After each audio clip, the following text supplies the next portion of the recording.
So we've got the Jeep sitting on the bumps now all around. Starting to really find some issues that I am glad I'm getting into. The panhard bracket in the front, I'll see if I can get in here, is cracked. It's cracked almost all the way across under this weld here on the frame. Try and get down under and get a good angle, but yeah.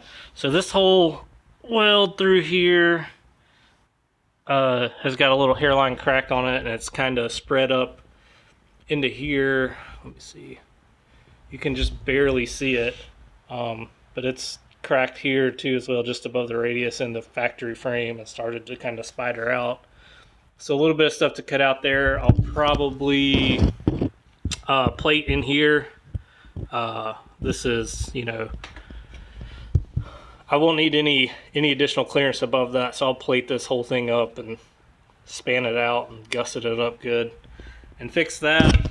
Over here, there's a bunch of holes in the factory frame for whatever reason, and they've started to crack between those, so I'll probably get a piece of rectangular tubing and trim it and cap over that and weld it up good and reinforce it.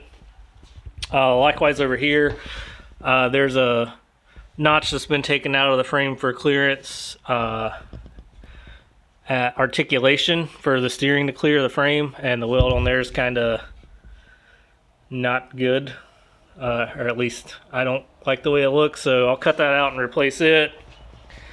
The hoses to the ram are pinched off at bump in here, so I'll probably reroute those a little bit to make sure I'm not coming down and mashing those or cutting them in half or anything.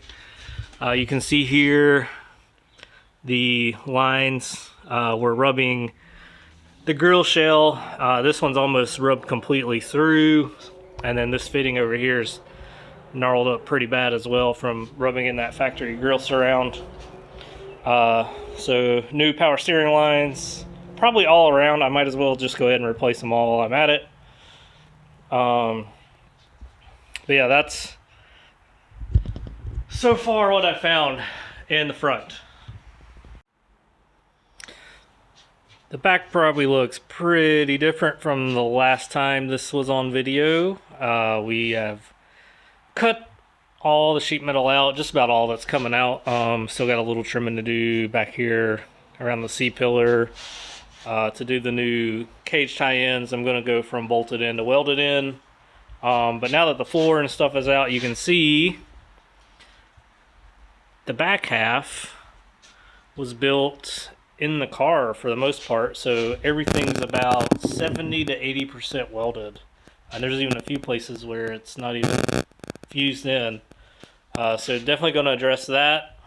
You can see where everything sits at bump back here. We got lots of clearance, so it looks good. The old e-brake bracket's going to come off. I've still got a little trimming to do up around the tunnel and stuff to set the fuel cell in here wherever its home is going to be, but we're at a point to start making forward progress. Alright, so exciting times. Parts are actually starting to go back on the car. Got the fuel cell, sorry about the motorcycle, fuel cell back in, welded up the rear of the frame. So we have not much time left, so definitely need to start cranking on this, but I think we're actually starting to make progress forward from this point on instead of just taking the Jeep apart. So excited for that. Stay tuned. It'll be a good time.